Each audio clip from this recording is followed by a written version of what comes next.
judul yang gak enak, permasalahan. Ya, saya akan melanjutkan dari apa yang disampaikan oleh Bu Dewi, risiko dalam pengadaan barang jasa. Sependek pengetahuan saya, ya, beliau adalah akademisi, saya praktisi, saya orang PUPR, tapi sudah tidak jadi pegawai PUPR, sudah pensiun saya 3 bulan yang lalu ya, dari PNS. Jadi saya sekarang akan masuk ke partai politik pengadaan barang jasa, parpolnya PPJ. Ya, nanti siapa yang bikinnya nggak tahu. Jadi risiko yang paling tinggi di pengadaan barang jasa itu adalah risiko hukum, yang populernya kriminalisasi PPK, karena PPK-nya singkatan dari pejabat pemungut komitmen, makanya berisiko hukum. Ya ini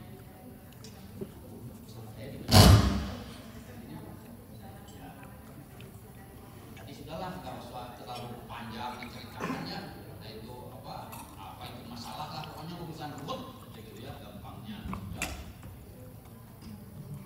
Ya, yang penting itu harus diselesaikan. Banyak persoalannya, ya. Ya, saya mencoba. Mungkin kalau banyak di sini yang sudah bosen lihat ini ya, karena saya lihat banyak yang sudah bertemu dengan saya. Jadi dalam proses pengadaan barang jasa itu banyak faktor-faktornya, variabel. Saya coba ya petakan. Ternyata dalam pengadaan barang jasa itu yang bikin masalah itu bukan tadi yang dibahas oleh Bu Dewi, tetapi dalam prinsip dasar dan etika. Saya ingkat ya, terakhir kan prinsip dasar itu akuntabel, bisa dipertanggungjawabkan di akhirat kelak dan dunia sekarang.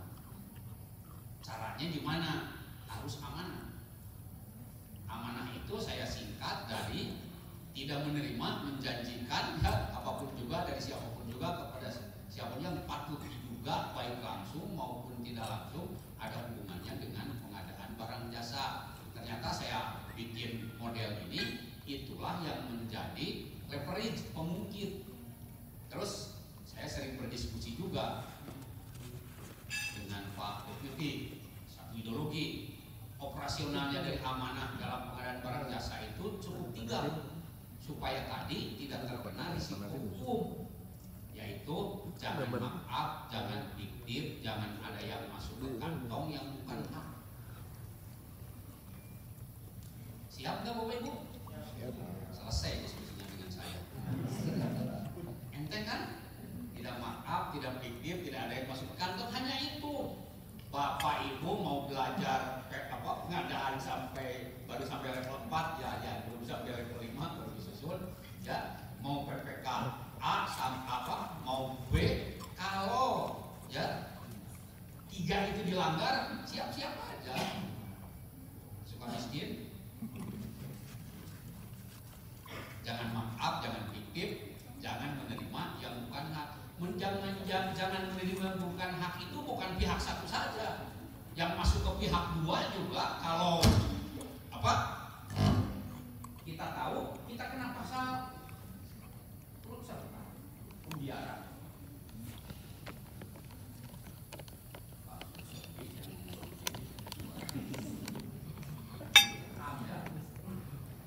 Ya selama ini terjadi di mana-mana. Baru ini saya baca pagi ini 2 orang lagi tersangka kasus jalan kereta api.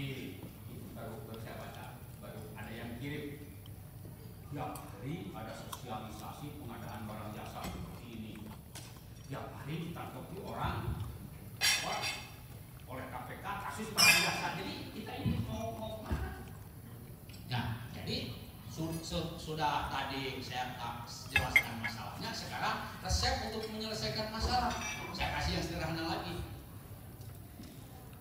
Semua percaya akan mati enggak?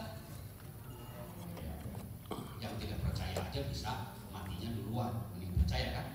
Kalau kita percaya akan mati, ya kita akan timbul pertanyaan. Memang kita sedang apa?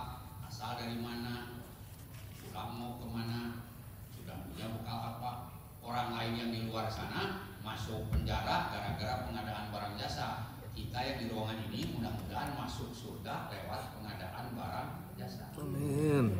Jadi agar selalu tidak makap, tidak fiktif, tidak emosional itu, selalu ingat akan mati.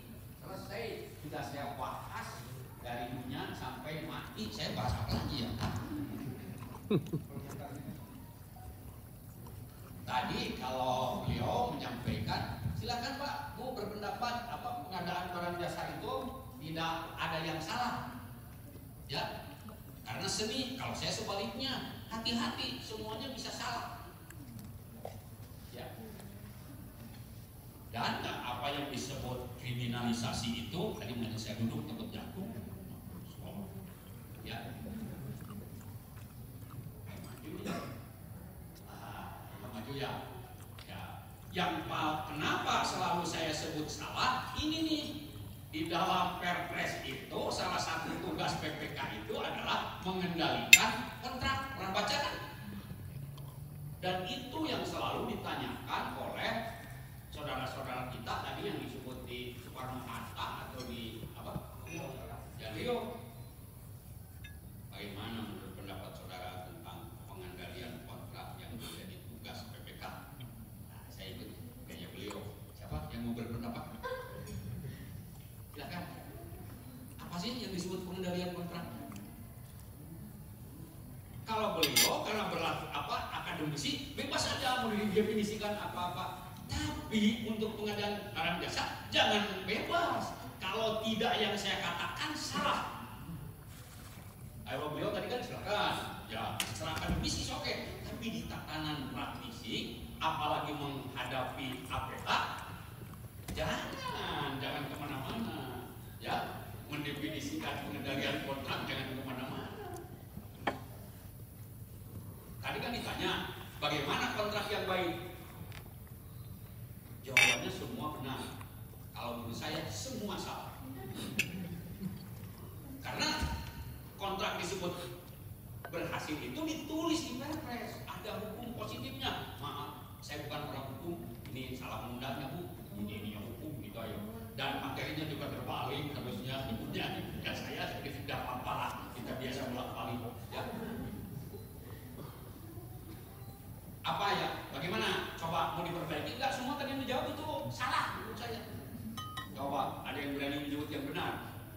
Bagaimana kontrak yang baik itu? Yang tujuannya tercapai. Mau baik gimana kalau tujuannya tidak tercapai? Tujuannya disebut di Perpres, yaitu value for money. Setiap uang yang dibelanjakan, ya memberikan manfaat setinggi-tingginya, diukur pakai sedan BMW serial P. Ya, ya supaya kaget aja dibilang disalahkan. Harus tepat biaya, tepat mutu, tepat waktu, tepat lokasi, tepat penyedia. Yang selalu dikriminalkan itu yang satu itu biaya kan, dan biaya itu berkaitan dengan volume, ya kan? Kontrak kita kan biaya, nilai kontrak itu antara volume kali harga satuan, ya kan? Itu nilai total, ya. Nah itulah yang menjadi persoalan di, karena saya mohon maaf ini judulnya kan masalah terus ya. Itu persoalannya ada di jumlah tipuan kita. Bapak Ibu kita tahu pertama kali menemukan kuantitas itu pada saat hasil perancangan oleh konsultan perancang. Ada yang disebut EE ya, engineer cost estimate. Ada nilai totalnya, ada volumenya kan? Dia direview oleh PPK. Ya Pak, kebanyakan atau banyak sekali di daerah yang PPK itu tidak memiliki kompetensi linier dengan tugasnya, kecuali di dosen ya Bu, semua harus linier. Kalau di daerah ada dokter, ini yang kemarin saya itu dokter gigi ya, jadi PPK pembangunan rumah sakit di atas itu apa yang mau ke Lembang itu, ya itu ya sama dokter gigi jadi PPK pembangunan rumah sakit, parah, ya kan? Bandung Barat, ya, Bandung Barat. Oke, ada yang dari Bandung Barat, ada. Jadi di Jawa Barat itu yang pengadaan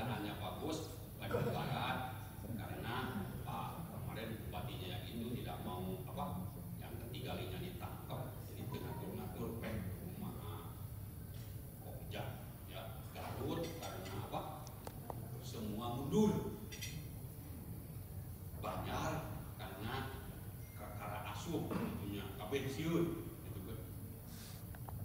Di Jawa Barat yang saya pantau banyak kawan-kawan. Kembali ke laptop bahwa volume itu sudah tadi ada hasil perancang, kemudian direview ya oleh PPK mau bikin HPS kan, direview lagi oleh Pokja, mungkin juga kalau volumenya rubah. Begitu sudah jadi kontrak ya ada M channel rubah lagi kan volumenya, terus terakhir ya Pak setelah dilaksanakan ya dari hasil drawing ketemu lagi volume, dan yang paling parah yang tadi nanti ketemu lagi volume hasil audit PPK yang hitungnya itu bawa meteran, sur gitu kan, mana dihitung itu volumenya lebih kecil daripada yang Bapak Ibu bayar, sehingga ada kelebihan membayar wajib store. 2 malam yang lalu saya pas diskusi dengan teman dari BPK ya, mulai pelatihan tahun 2004 akan saya gugurkan di bawahnya auditor BPK. Kalau menggugurkan meruntuhkan BPK mungkin, karena ada undang-undang bahwa perhitungan kerugian keuangan negara itu yang sah itu adalah BPK, yang nggak bisa diapa-apain, tapi mengukur-ngukur gitu tuh bisa dibiarkan. Nah, ahlinya beliau. Jadi sekarang kan kita sudah mengenal, itu sebenarnya sudah dikenalkan di untuk bangunan gedung itu di Permen PU 22 2018 ya, bahwa sejak perancangan harus sudah menggunakan BIM. Nah, nanti kalau ada pertanyaan tentang BIM beliau yang menjawab ya. Jadi nanti ya tadi sudah membahas beliau tentang purchasing ya. Ya memang harus ada model dulu, yang model itu yang orang bisa seperti melihat aslinya, sehingga si kontraktor itu membuat itu mudah. Nah sekarang nggak jelas, semua bikin katalog konstruksi. Korban pertama siapa? Satker BPJN Kalimantan Timur, 6 OTT KPK. Akhirnya Pak Menteri PUPR buat surat edaran tentang kehati-hatian, jangan tolak segalanya PPK itu. Bayangkan di atas 200 juta itu kan diproses oleh PPK sendirian, bukan oleh Pokja kan. Kalau sampai 200 juta kan katalog itu pakai oleh pejabat pengadaan. Di atas 200 juta ini paketnya 150 miliar. Ya jadilah PPK segalanya. Yang ada mungkin sudah nanti bisa didiskusikan di sesi berikutnya ya. E-katalog sekarang itu adalah penunjukan langsung rasa e-katalog. Jujur aja. Terus melakukan inovasi, dibuatlah seperti tender dokumennya. Jadi ada syarat-syarat umum kontrak, ada syarat-syarat umum purchasing. Jadi ada syarat ya dibuat. Akhirnya tender rasa umum, rasa e-katalog dilengkapi katanya supaya tidak dicirampok permanen. Ya penunjukan langsung rasa e-katalog dilengkapi itu ya, syarat-syarat umum kontrak dirubah syarat-syarat umum surat pesanan, karena kan bukan kontrak kan ikatannya ya, semua diinovasi ya, karena di SE 03 itu tidak jelas kapan Anda mau pilih negosiasi, kapan Anda mau milih kompetisi, belum ada aturannya sampai hari ini ya kan, belum ada. Masih mending kalau berkesimpulannya nanti hasil sosialisasi ini, kesimpulannya yang selama ini beredar yang saya tangkap, kalau untuk e-katalog konstruksi wajib pakai ini kompetisi. Saya malu sudah di istilahnya juga e-katalog tapi kompetisi. Kalau kompetisi itu kan di tender, dari istilahnya juga saya tidak anti e-katalog, saya mendukung, tapi tadi setelah segala sesuatunya siap, bukan kayak sekarang begitu nih, pakai paket 150 miliar reservasi jalan langsung malu kan kena OTT. Baru kali itu rasanya di Kementerian PUPR ada orang kena OTT itu di Kalimantan Timur. Kok jadi sepi ini kan biasa menakutkan. Jadi pengendalian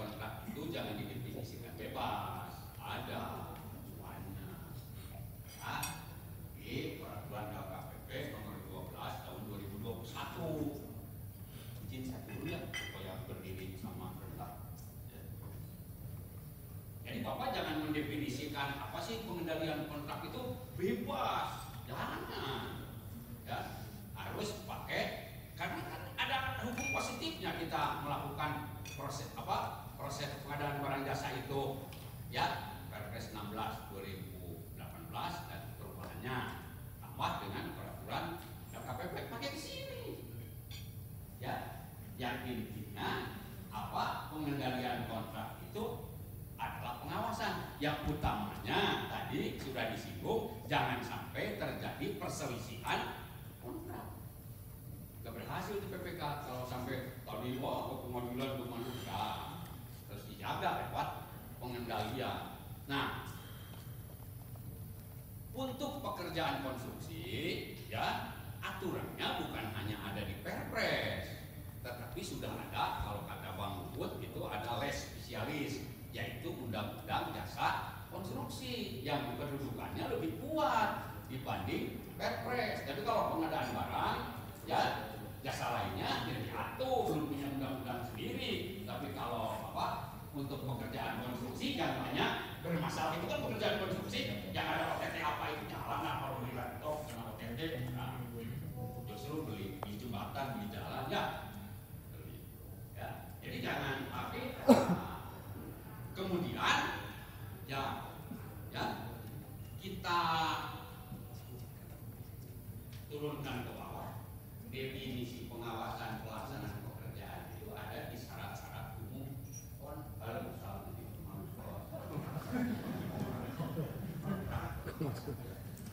tadi pagi juga malam ya.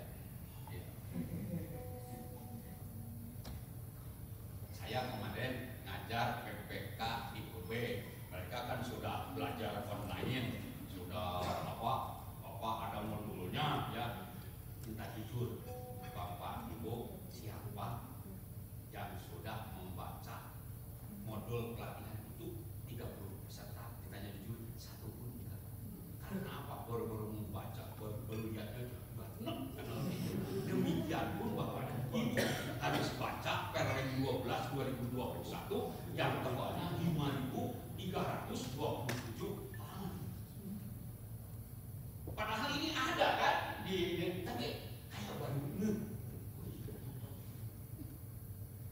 jadi jangan mengambil definisi dari mana-mana, karena menurut Bang Luhut kontrak itu dan lampirannya menjadi undang-undang bagi pihak satu dan pihak dua.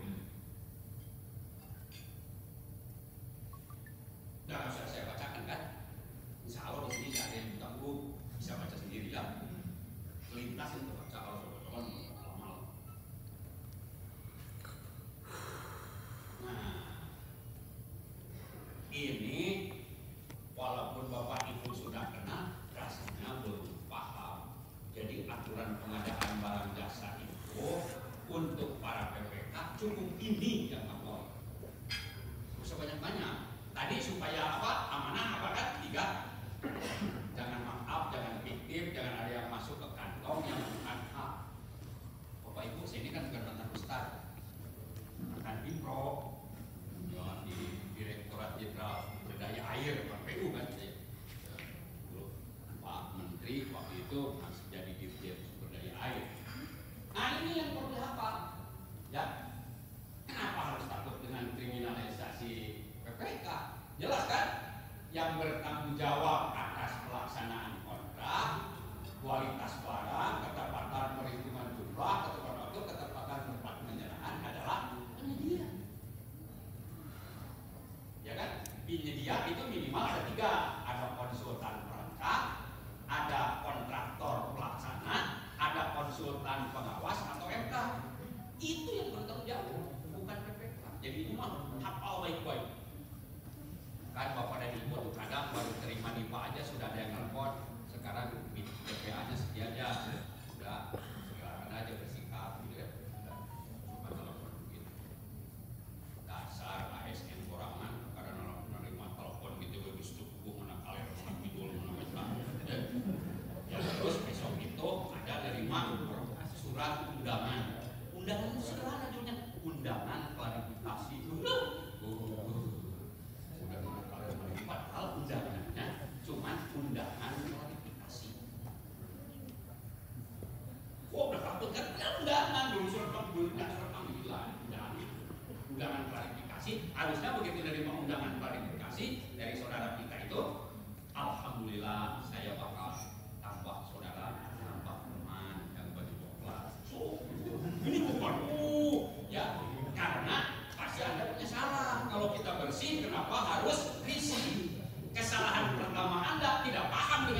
ini kan.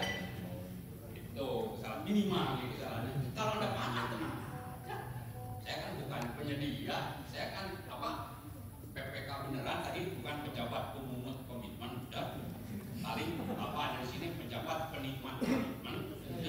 Ya hanya saya yang di birokrasi itu tidak ada langsung jadi pejabat penikmat komitmen, harus dari bawah dulu jadi pejabat pemungut komitmen, nanti naik jadi tukang nerima setoran. Itu saya cerita bukan di kita, di republik yang banyak virus Ebola teueuh di urang ya. Ngadalannya loh. Itu cerita di sana. Nah, mari sekarang ada senyumnya. Jelas kan? Jangan dibuang, disimpan apa itu paling gede, lemari itu ya.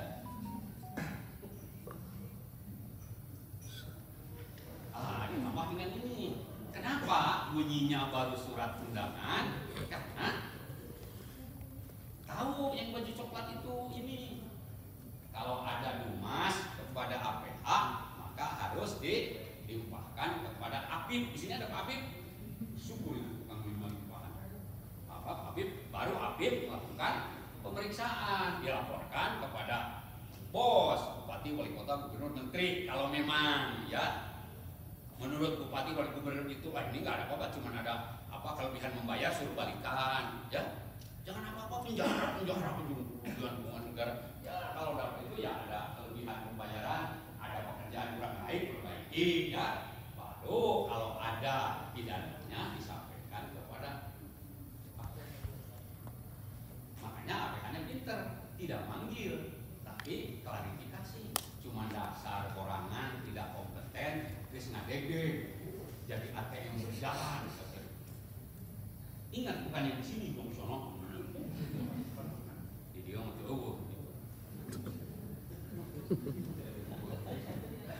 Soak di buku. Ini saya nggak akan menceritakan orang lain, cerita pengalaman sendiri kan. Saya bantu Politeknik Indramayu bangun kampus, banggaan. Orang Indramayu belum tertinggi itu kampus Politeknik. Ada tahu kan di Loh bener ada kampus baru. Ada orang Indramayu, nggak ada ya. Itu kebanggaan masyarakat Indramayu. Saya kebetulan karena waktu itu katanya di Kemenristek itu sudah sibuk, ya si PPK-nya kebetulan ya teman begini, Pak saya minta tolong gini, ya sudah berapa puluh tahun meninggalkan dunia hitam, saya turun gunung jadi pokja. Karena di sana nggak ada jurusan teknik sipil, terus jadi direksi teknik, Pak. Cuma saya bawa dosen baru, direktur, PNS baru gitu ya. Jadi sudah pekerjaannya diresmikan, sudah digunakan, ada undangan klarifikasi, ya, yang diundangnya KPA, direkturnya, terus PPK, terus lucu wakil saya, wakil pokja dan wakil direksi teknik, saya enggak, terus protes ke PPK-nya, tanyakan, apa saya enggak juga, terus tanyakan, jawabannya untuk sementara saudara Permana belum, udah, jadi tetap tidak juga. Saya ingat saya punya dosa kenapa tidak diundang. Pada saya ngajar di Biro Logistik Polda, ada peserta itu pintar banget, ya AKBP, ya mantan Kapolres jadi wadir di Polda sini. Kalau Kapoldanya teman sekampung dengan saya. Tasik kan Kapolda Jabar sekarang. Terus waktu pelatihan itu, ya beliau itu aktif tanya terus. Saya, Pak, saya giliran saya nanya dong, Bapak terus yang nanya. Kan kalau polisi tentara manggil sama instruksi itu komandan, siap komandan, gitu kan. Terus pertanyaan satu, saya itu kemarin berdebat dengan anak saya memperpanjang STNK pakai online. Kata anak saya harus dibawa ke Samsat, di stempel. Kata saya, masalah mantan buktinya ada. Soal polisi menanyakan lagi, gitu kan. Jawabannya apa? Siap komandan, kalau ada apa di jalan telepon saya. Jawabannya luar biasa kan? Ya, Ya. Yang kedua, kita diskusi tadi pasal 17. Kalau ada PPK jadi tersangka, ya, saya pra-peradilankan. Gimana? Kami kalah, Pak. Nah, pas ada itu, saya WA kan, izin saya melanjutkan yang diskusi di kelas. Ini ada teman saya PPK di gudang, ya. Ini bagaimana? Jawabannya apa? Siap komandan, saya koordinasikan. Mungkin gara-gara itu saya tidak diundang. Karena jawabannya siap komandan, saya koordinasikan. Tapi sekarang sudah promosi, sudah itu di direktorat Orlantas. Itu saya tanya, ngaku karena di pasal 17 kan dari ayat 2 tadi itulah. Ya. Dan baru saja ada kabar baik kemarin, itu saya praktekkan di sidang Tipikor di Pontianak, Kalimantan Barat. Ada PPK di Dinas PU bangun waterfront, dia tidak merasa salah tapi dipersangkakan. Saya diminta jadi ahli dari tersangka, ya. Sedang karena baru sudah berapa bulan ya, 2 bulan yang lalu, kita kemarin hari Selasa ada berita dari keluarganya, terima kasih Pak, alhamdulillah Pak Edwin katanya sudah ada putusan diputus bebas. Apanya tuntutannya tutup di dakwaan jaksa, PPK bersalah karena menyetujui perubahan metode. Pekerjaannya ada rusak, masih bukan tadi kegagalan bangunan, masih kegagalan konstruksi. Ditanya-tanya katanya kejaksaannya didesak oleh lembaga yang suka maksa, lembaga yang suka minta. Loh, masa memperjuangkan orang-orang desakan?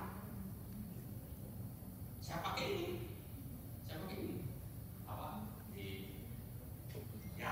Kan pengendalian itu bisa dilimpahkan, ya, pengawasan itu kepada konsultan pengawas.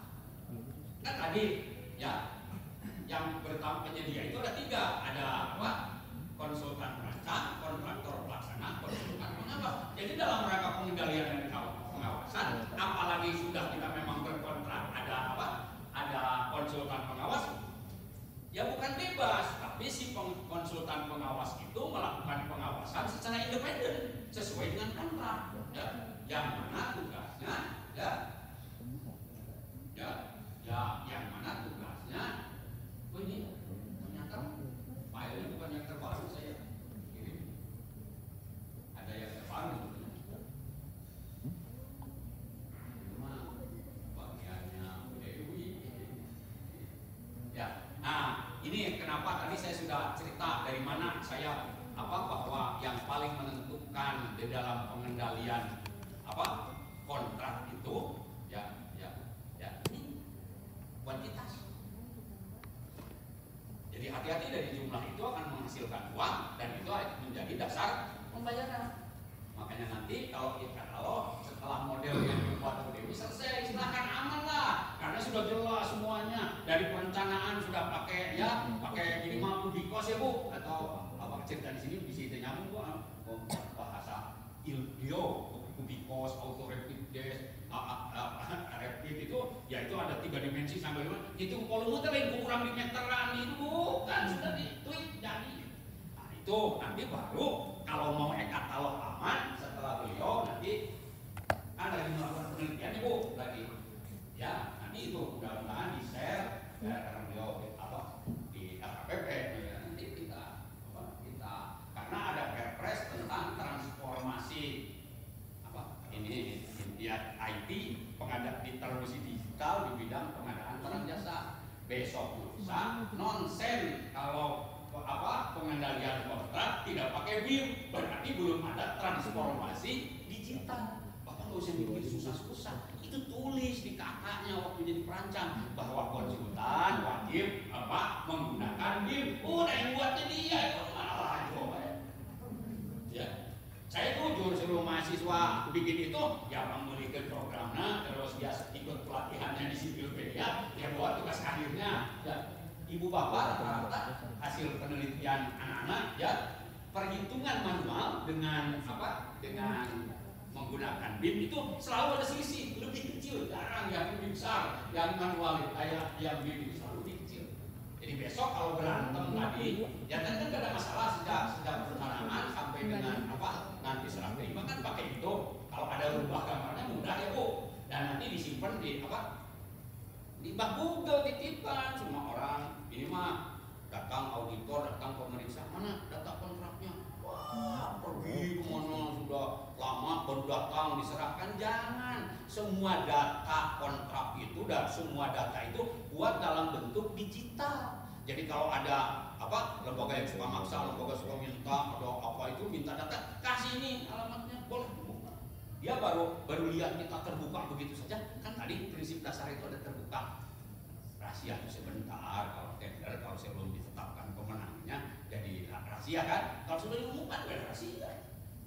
Itu jadi data itu semua simpan. Jadi ada minta rahasianya. Sehingga orang begitu wadah ini. Tapi adegan ini bukan video terus diperankan yang profesional, tidak maaf, tidak fiktif, tidak ada yang masuk ke kantong. Kalau masih ya jangan, bahaya. Jadi penyakit kan oke. Saya mau menerima kok. Tidak ada dusta di antara kita ya.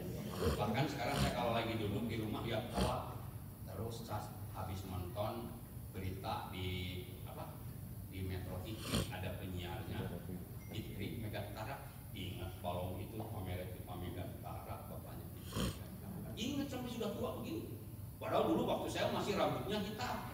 Jadi mudah-mudahan aja sekarang dia banyak begini, saya bisa apa taubat dari dosa lalu meninggalkan. Ini kan sudah meninggalkan dunia kita kan?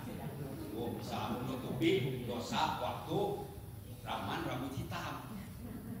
Ya, jadi saya bukan mantan ustadz ya, mantan pipro. Oh, ya tahulah liku laki-laki apa? Jadi bapak dan ibu belajar perpres itu, pengadaan itu baru khatam. Kalau 3 kali diperiksa polisi, 3 kali diperiksa jaksa, lolos. Kalau baru sekali nyangkut, baru diundang klarifikasi sudah menggigil. Jangan ngomong terpepes. Jadi 3. Saya masih ingat sampai hari ini. Saya kuat diperiksa itu. Istri saya punya darah tinggi gara-gara apa? Saya diperiksa di jalan apa? Marta Dinata 3 bulan. Pulang itu jam 1, ya, jam 12, padahal cuma mengelilingi semua hotel di Bandung. Satu saat makan di rumah makan Mangga di Jalan Ayani, pas lagi itu datang mobil tentara serepet masuk, wah kita buat, ternyata begitu sih tentara. Terus saya telepon, saya punya kawan, pangkatnya sudah brigjen di Kodiklat. Saya mau pinjam mobilnya, mobil dinasnya.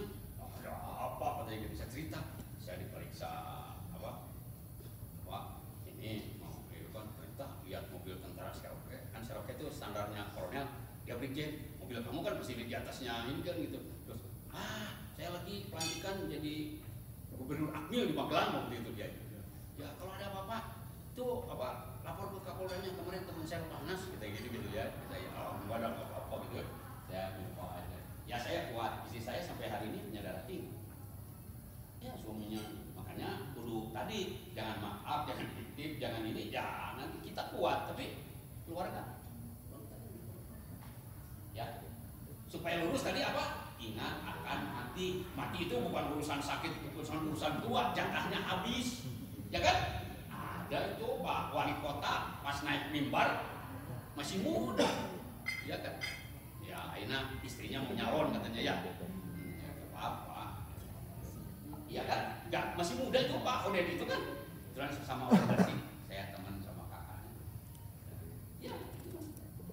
Ya, tidak menutup kemungkinan pas jadi PPK langsung jatahnya habis. Mengerikan ya. Jadi mereka nanya naon dikasih ngumpul.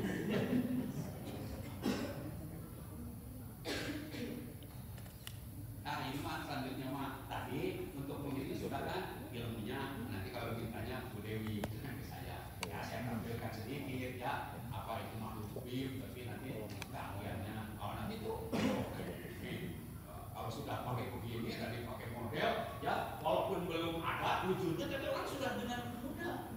Ini sekarang enggak gambar coret-coret ya katalogan.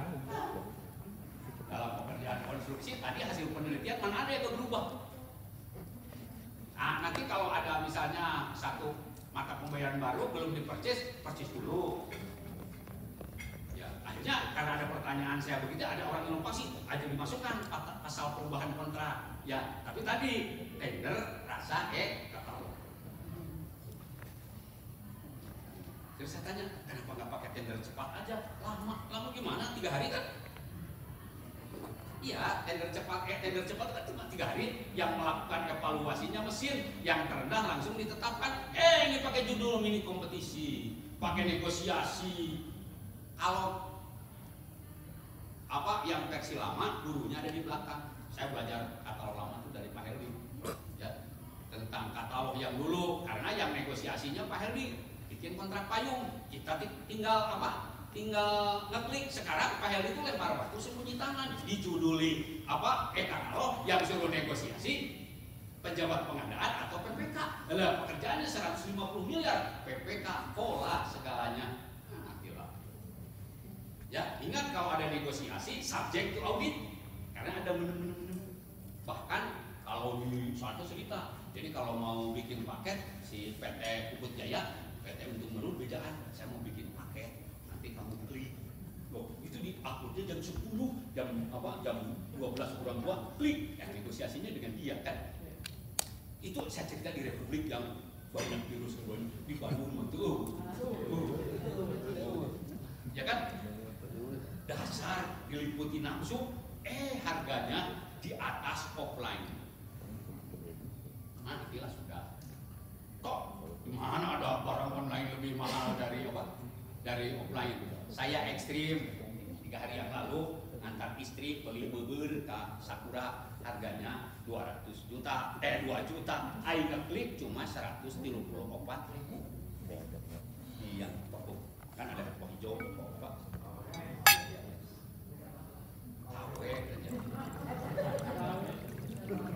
Awe ya beda bahan. Ya pasti.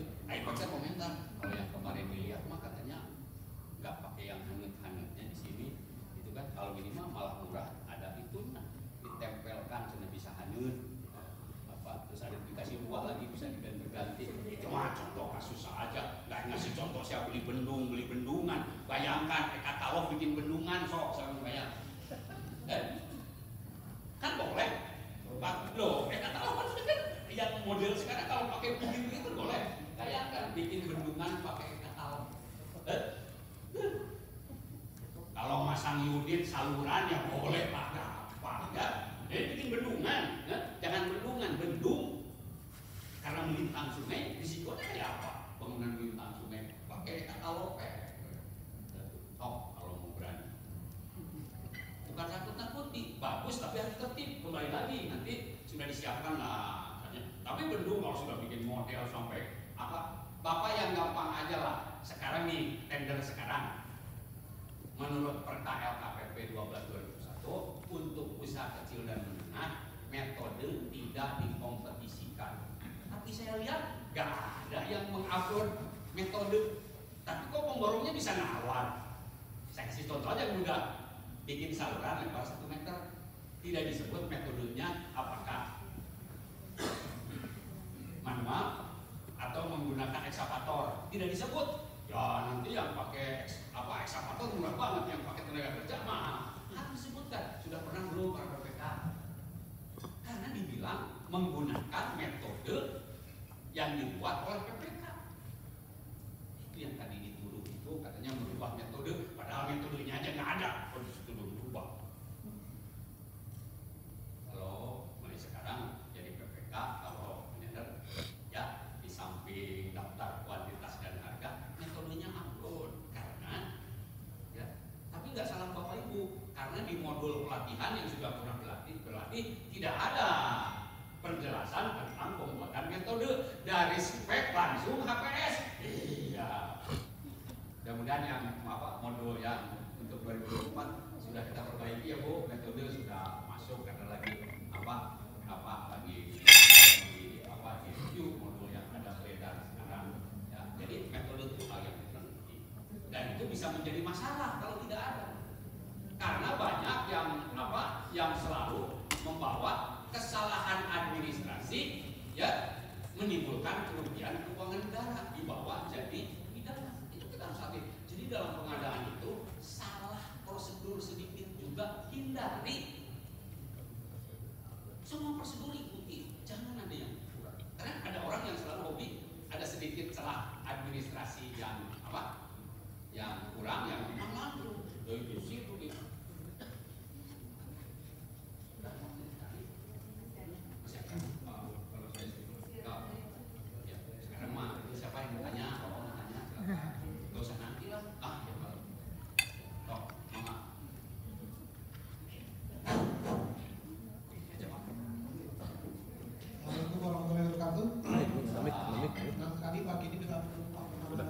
Sudah nggak bosan.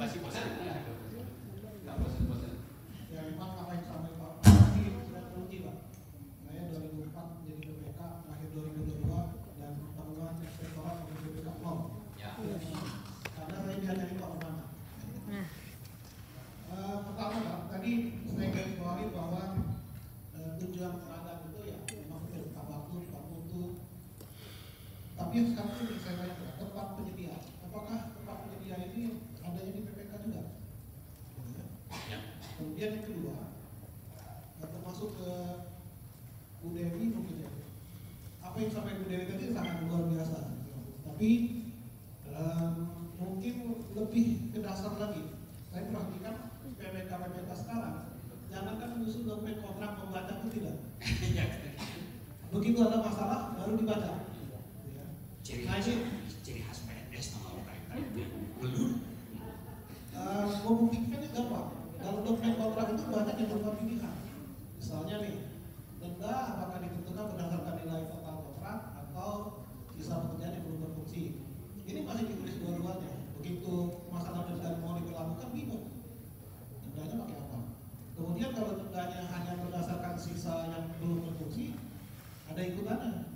Serat terima parsialnya harus dihidupkan juga. Ini tidak dihidupkan. Jadi ribut lagi. Hitungnya manual lagi. Itu mungkin permasalahannya Bu, jadi mungkin harus sering-sering ketemu Pak Permana Bu, PPK harus selalu dibimbing. Kan punya nomor WA saya.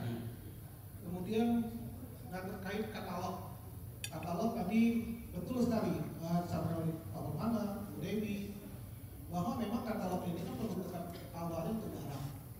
Apalagi sekarang kalau konstruksi itu kita bukan pilih barang, kita pilih penyedia sebenarnya. Dan tentu seperti Pak Permana tadi bilang harusnya tender. Karena kita memutuskan penyedia yang terbaik itu bukan seperti barang. Barang itu masih di awal ya, masih belum jelas. Apalagi ada yang istilahnya mini kompetisi spesifikasi. Rasanya sulit mencari benda atau barang yang spesifikasinya sama. Beda pabrik pasti beda. Sama pabrik pun, nah kalau tipenya beda ya beda spesifikasi. Apalagi barangnya belum jelas. Konstruksi ini kan baru mau makan. Yang kita pilih adalah penyedia. Nah, seringkali kalau masukkan bagian KPP ya, kalau saya perhatikan, mungkin salah mungkin benar, ini teman-teman PPK harusnya menjawab. PPK dalam menghadapi keharusan memakai katalog elektronik untuk pemilihan ini, itu yang paling ditakutinnya adalah kenapa dia menunjuk penyedia A atau B. Nah, padahal harusnya PPK itu lebih bisa memilih dibandingkan dengan aplikasi yang masih prematur. Harusnya mereka lebih yakin, ya kalau nggak yakin jangan jadi PPK lah. Mereka lebih tahu pasar, lebih tahu penyedia, lebih tahu harga dan lain sebagainya. Harusnya kalau saran saya, ya, PPK harus ngasih peran di situ jangan setengah-setengah. Tapi kenapa PPK tidak mengambil yang kewenangannya full tadi? Karena di PPK cilak letak seperti tadi Pak Permana bilang bahwa katalog ini seperti menunjukkan langsung. Ya, Dengan diartikan demikian, bosnya PPK itu akan memerintahkan PPK, kamu pilih yang ini. PPK lagi Pak, pejabat penikmat komitmen. Nah ini mungkin PPK-nya lulus Pak, tapi dia rentan intervensi. Ya atasan PPK jangan diartikan sempit PA, KPA ataupun apalagi mas tidak. Atasan PPK ini banyak, ada yang seragam coklat muda, coklat tua, hijau, atau mungkin yang tanpa seragam. Artinya adalah orang-orang yang kalau ngomong ke PPK itu PPK tidak bisa menolak. Itu yang saya artikan sebagai atasan PPK. Nah kalau kondisinya sudah seperti itu, nanti gak usah jadi PPK menurut saya. Dan tapi kalau lulus-lulus saja tanpa beban masih bisa berkata tidak, aman kok PPK. Ya, cuma turutin apa yang kata Bu Dewi tadi. Memang dari awal kita nuntut dokumen kita siapkan, bahkan yang tadi tambahkan hal-hal yang seandainya menurut kita ada resiko, kita bagi resiko itu. Ya kalau kita lakukan ke inspektorat atau konsultasi ke BPKP, ya saya paling banyak kontrak sebelum jadi. Karena alhamdulillah kalau ketemu Polja itu Poljanya tidak menerima apa yang saya susun, entah dibaca atau enggak oleh Polja, tapi jelas lolos-lolos saja. Padahal sebenarnya baik itu syarat-syarat hukum kontrak, syarat penyusun kontrak, rancangan dokumen kontrak itu harus disesuaikan dengan kondisi yang kita butuhkan. Kemudian ya ini mungkin tips dari apa ini menurut saya Pak Manajer dengan yang kontrak seperti yang disampaikan Pak Keman dan Bu Dewi tadi, intinya satu, sebelum kita memutuskan sesuatu kita harus memikirkan jawabannya, sangat diperiksa. Oleh karenanya kalau pengadaan itu ada 6 tahapan, mulai dari perencanaan, persiapan pengadaan, persiapan pemilihan, pelaksanaan kontrak, serah terima, tambahkan satu lagi, tahapan saat diperiksa. Nah kalau kita sudah membayangkan saat diperiksa, kita sudah menyiapkan dokumen-dokumen untuk menjadi backup kita dalam menjawab, insya Allah aman. Dan ya, saya kira itu Bu. Terima kasih. Assalamualaikum warahmatullahi wabarakatuh. Waalaikumsalam warahmatullahi wabarakatuh. Karena pertanyaan pertama ke saya dulu Bu, bahwa tepat penyedia itu apakah masih tanggung jawab BPK, padahal seleksi penyedia oleh Pokja. Itu kalau pakai tadi, kalau pakai katalog Bapak menyeleksi hati-hati, pola segalanya ya. Nah, dalam pelaksanaan kontrak itu banyak terjadi penyedia itu yang disebut proyek nanti dijual. Tempat penyedia enggak? Nah, itu dan itu lebih berbahaya daripada pada tahap pemilihan penyedia ya. Karena sekarang banyak perusahaan dibentuk hanya khusus untuk disewakan. Ada Pak. Yang lucunya itu disewakan itu dari Sabang sampai Merauke. Tiba-tiba di Sabang dia di blacklist. Pokja yang ada di Bandung tidak tahu bahwa dia tidak di blacklist, ditetapkan jadi pemenang. Nah, datanglah lembaga yang suka maksa, lembaga yang suka minta. Hari ini orang di blacklist di sana repot kan? Nah itu hati-hati ya. Sudah dan tadi yang nyewa itu bukan kontraktor, petualang. Sudah ini jual lagi. Nah itu yang namanya tugas PPK mengendalikan. Benar nggak, tepat nggak penyedia ini yang kerja ini, ya kan? Harus dicek, ya. Jangan-jangan, ya sudah beralih tangan. Saya cerita pengalaman lagi supaya jelas. Ya, ini tempat penyedia. Saya waktu di Unsil terkenal di antara di Tasik itu kan, kalau tender di Unsil fair play lah. Ada 2 orang yang kerjaannya itu bikinkan penawaran. Semua kontraktornya yang bikin penawaran dia. Katanya nih di sana mah fair play, kita sewa aja penyedia, nyewa dari Ciamis. Ikut tender menang. Dasar loon, nggak ngerti apakah yang disewa itu punya utang nggak ke bank. Ternyata begitu minta bayar uang mukanya nggak cair. Karena si perusahaan yang disewa itu punya utang ke bank. Yang 2 orang itu menggandeng ibu bidan bandar daging di Cipalubu. Modal lama-lama modalnya habis. Saya bingung kenapa ini sudah waktunya termen kok tidak ngajukan. Kalau nggak ada konsulat ya ngajukan. Ternyata itu katanya dia mau mengajukan lagi termen karena uangnya tidak keluar lagi. Ya udah ketua gitu langsung putus kontrak. Nah kayak begitu. Itu kan tugasnya siapa? Masa tugasnya apa? Pokja nggak ada urusan sudah kontrak. Dan sekarang saya mengalami ini masih di pengadilan perdata. Saya kebetulan diminta ahli. Ada PPK nggak enak juga anak saya PPK-nya dari Cipta Karya. Ada pekerjaannya ada 3 lokasi di Jatiluhur, di Pangalengan, ya, bikin Wisma Atlet gitu kan. Nah, yang kontraktornya yang sewa ini, yang sewa, saya tanya, Bapak dari orang mana? Semarang. Kalau kontraktor ini Surabaya. Saya jujur aja Pak, ngobrol kalau mau minta pendapat saya, ngaku dia kasus begitu. Pekerjaannya tidak jadi, terlambat, putus tuh sama PPK-nya, ya, diputus sama PPK-nya. Dia merasa dirugikan, waktu masih ada, padahal pekerjaan dilaksanakan, dia merasa untuk ruginya itu 12 miliar ya, akibat jaminan disita, money blacklist. Jadi sekarang hati-hati. Ya tapi bukan di sini Pak, di Republik yang banyak virus Ebola terus di Bandung. Ya, nah, saya belum ngecek itu sudah ada putusan enggak, ya mudah-mudahan. Ya saya terus terang aja karena kantor pengadilan itu dengan kantor balai balai kita yang di bawah bina konstruksi itu kan sebenarnya saya nyebrang di sana nanya itu kumaha kita saham dengan ya karena teman-teman.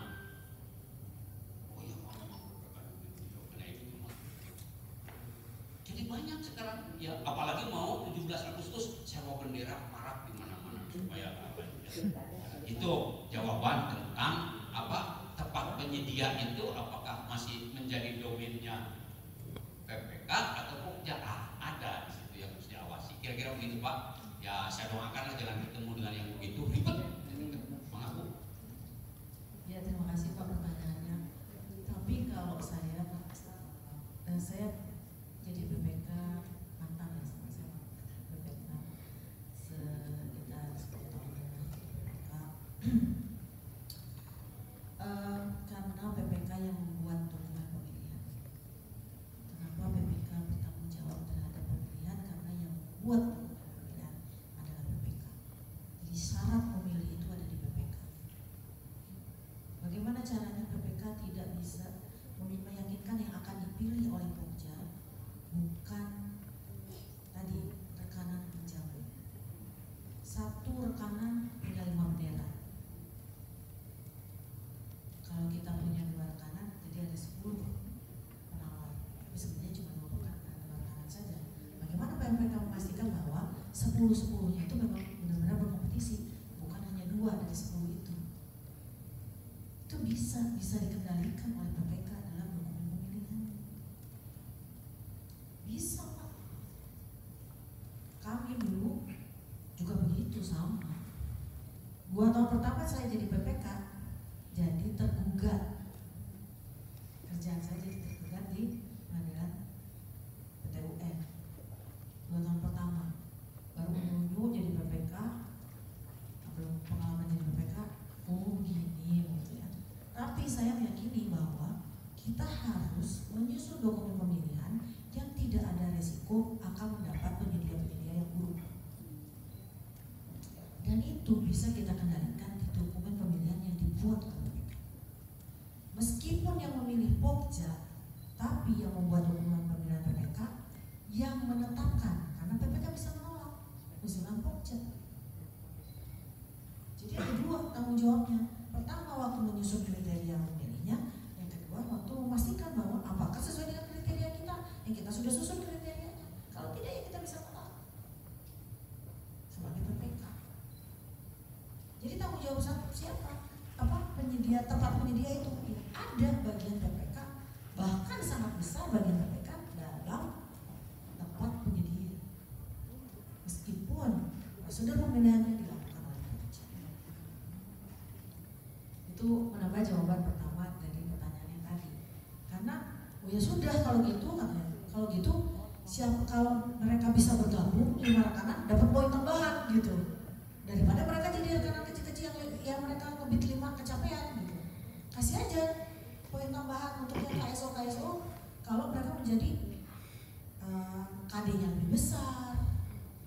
Jadi karena mereka bisa menjadi yang lebih baik daripada sekedar menjadi rekanan kecil yang kemudian hanya bendera-bendera untuk membantu supaya gagal lelang. Padahal cuma 2 yang bertanding gitu, bukan 3, bukan 5, tapi kok 10 penyedianya karena 125, 125.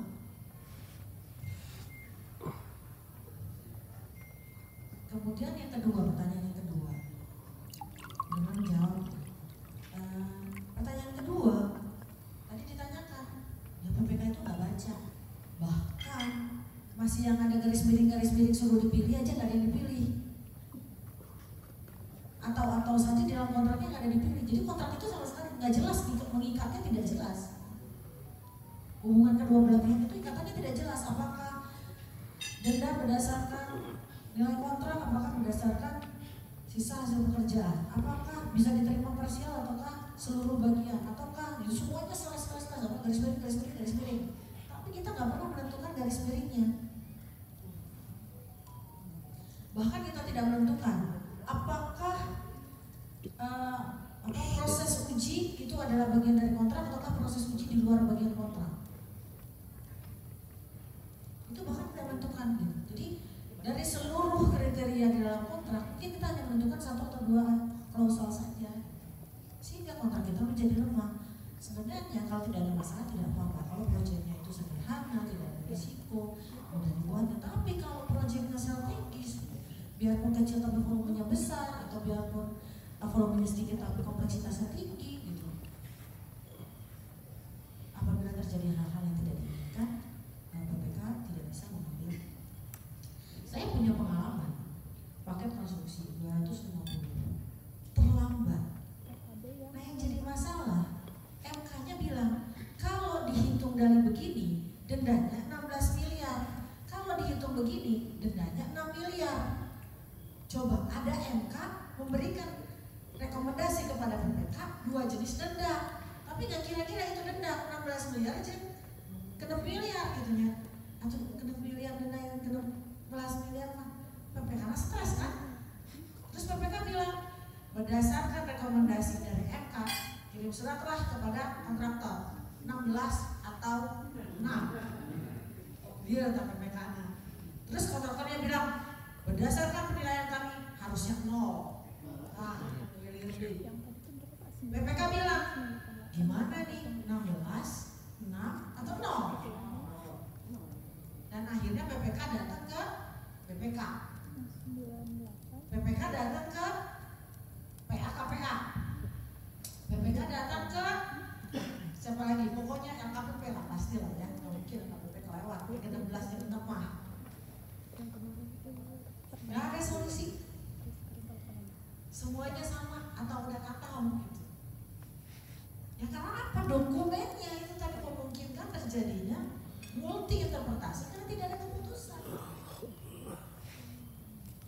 Akhirnya urusan perdendaan ini 6 bulan dan keputusan akhirnya adalah 3 miliar. Dari 16 digenap jadi 0. Dan disepakati semua pihak.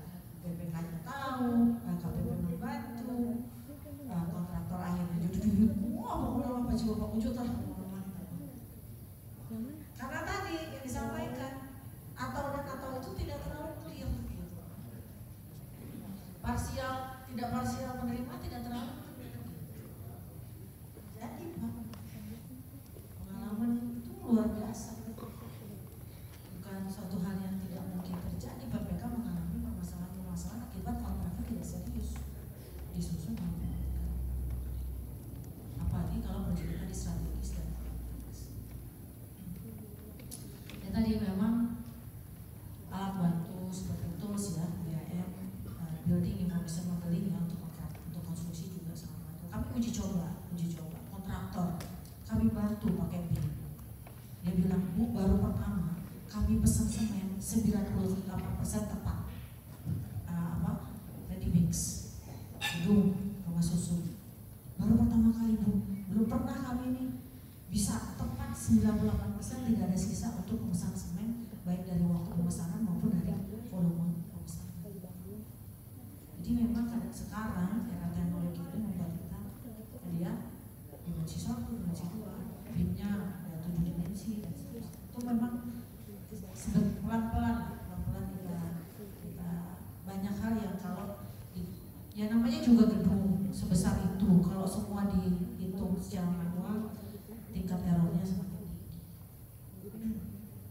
Tapi tetap mesin sebagaimanapun ada manusia yang mengelolanya. Jadi kapasitas manusia harus terus ditingkatkan supaya kita tidak kalah manusia. Tidak kalah ya dengan AI, dengan modeling, dengan digital.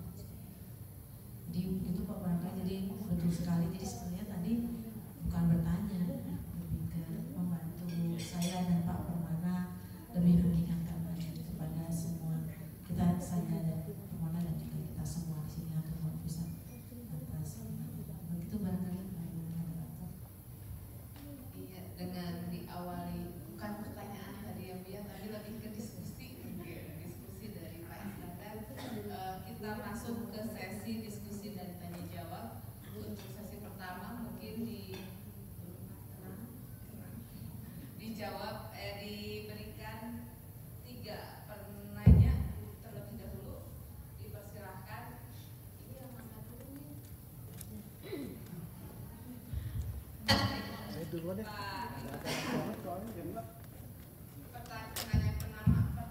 Penanya kedua, ini harusnya banyak sesi curhat nih. Nanti kira ada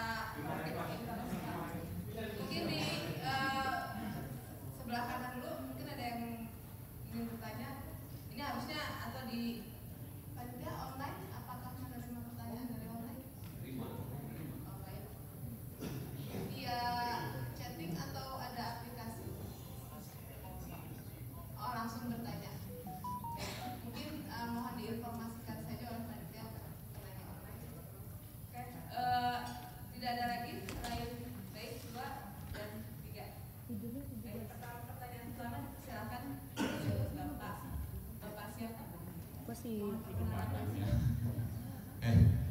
Terima kasih. Assalamualaikum warahmatullahi wabarakatuh. Dari Pak Perman dan moderator, nama saya Iman Syah dan temannya Pak Ujang juga dari Biro Pengadaan Belanja, teman juga Pak Is juga dari Biro Pengadaan Belanja.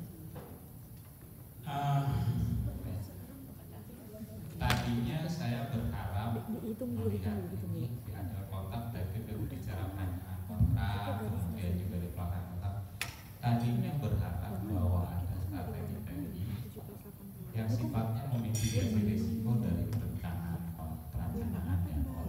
Tadi Bu Dewi menyampaikan juga karena ada masalah membuat schedule pelakon. Nah, supaya nggak terjadi mereka harus ngapain sih pada saat setelah selesainya dilakukan field engineering atau menyusun MCNO. Karena titik awalnya kan dari situ. Kalau jadi volume apapun yang pada saat tender itu pada saat di KTP sangat dimungkinkan berubah dan pasti ada perubahan. Kemudian juga nanti ketika si penyedia mengajukan schedule pasti kan kita analisis itu apa iya gitu. Nah, menganalisisnya dari mana? Turunan dari jadwal tersebut. Jadwal dan schedule turunannya pasti ada. Nggak mungkin penyedia membuat jadwal tanpa memikirkan ngitung seluruh pekerjanya, ngitung alatnya, ngitung bahannya, ngitung kemampuan duitnya juga gitu kan. Nah, tadinya saya harapkan bahwa tiap tahapan begini ya. Kayak mungkin dan tidak dalam tataran yang dibaca seperti itu teori ya. Tapi justru saya mengimbau pengalaman-pengalaman ini yang mungkin akan kita tangkap. Kenapa saya menyampaikan ini? Untuk ini ya Pak Permana Bu Dewi, bahwa di provinsi atau di Pemda ya tingkat kabupaten ataupun bahkan di tingkat 2 yang tadi disampaikan Pak Permana itu bahwa kita akan banyak menemukan teman-teman PPK berkasnya ada kompetensinya. Tadi ada yang dokter hewan, kebetulan kami juga kan diskusi dengan dokter hewan atau mungkin di kantor gitu. Kemudian juga di RSC juga dokter juga ada yang sekolah ya teman-teman itu, atau bahkan ada yang berkecimpung di misalnya di kelautan apa gitu.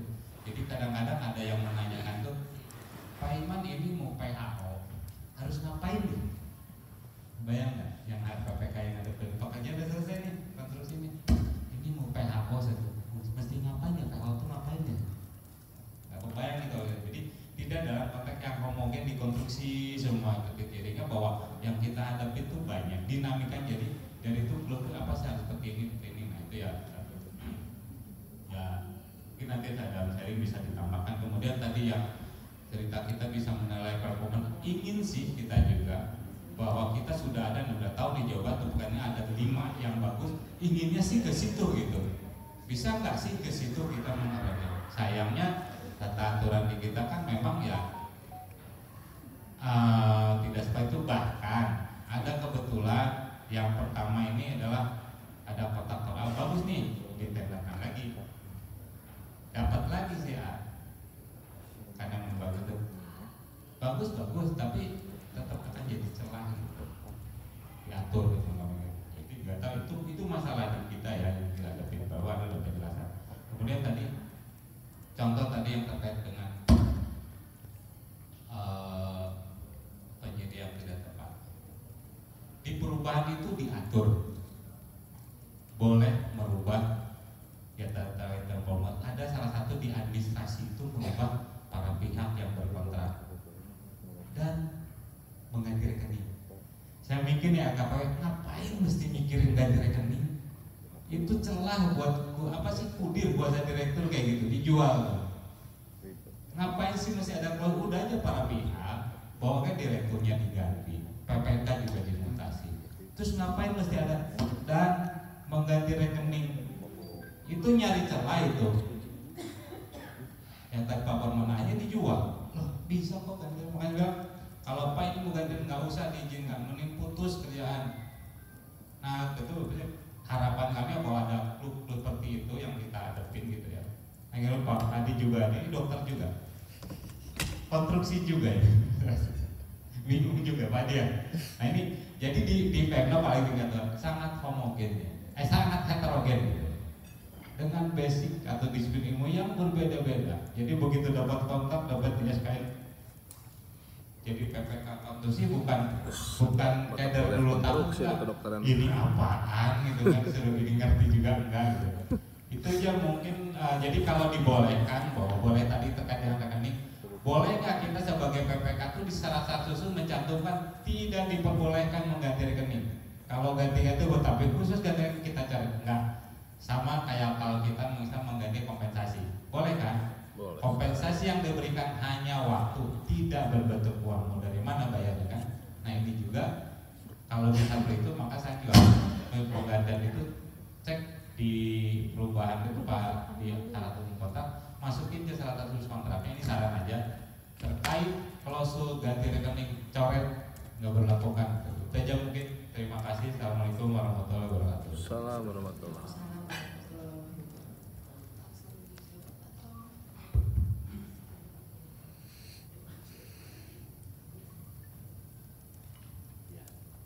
Mungkin bukan pertanyaan ya, usulan. Jadi yang paling hangatnya itu jangan diizinkan mengganti nomor rekening karena ada potensi untuk dijual. Bapak Ibu, yang ada di Perlem itu bukan standar dokumen, model dokumen pemilihan. Jadi kalau mau berubah itu yang bukan